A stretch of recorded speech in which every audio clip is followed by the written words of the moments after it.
Pietermaritzburg High Court on the application for a stay of prosecution by former President Jacob Zuma and his co-accused French arms company Thales. A full bench of KwaZulu-Natal Division of the High Court heard arguments in the civil application over 4 days this past week. On the final day of arguments, Advocate Anton Katz replied to the state's submissions, disputing the claim by the state that Thales was to blame for the delays. Thales has said that it suffered pre-trial prejudice because of the delays in the matter, which has been ongoing for some 14 years. Most of the interest today was on the late application by Zuma's legal representative to have a letter admitted to court, which was opposed by the state.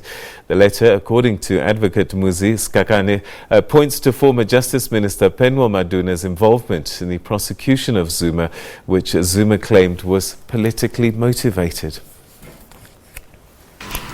I'm making a very simple point here.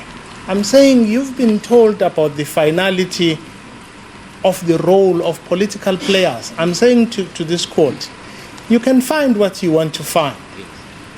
When you were told about his role, that it's final, I'm saying you read their answering affidavit. They tell us now in the answering affidavit that when they said that, they knew that they are still investigating.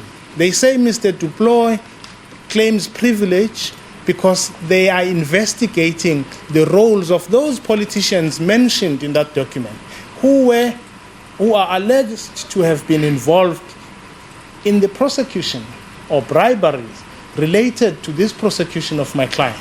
It's for that reason only that I raised this issue and its relevance, is that the issue of political meddling and interference is not finalized. They say it themselves. Well, the state has, however, opposed the admission of the letter and said that it was irrelevant and part of an ongoing investigation. In application proceedings, we know that discovery is a very, very rare and unusual procedure to be used. And I have no doubt that it is sound practice and that it is only in exceptional circumstances, in my view, that discovery should be ordered in application proceedings. So that is the starting point in proceedings of this kind. It might be contended that in criminal proceedings there is a different set of rules that govern access to the docket.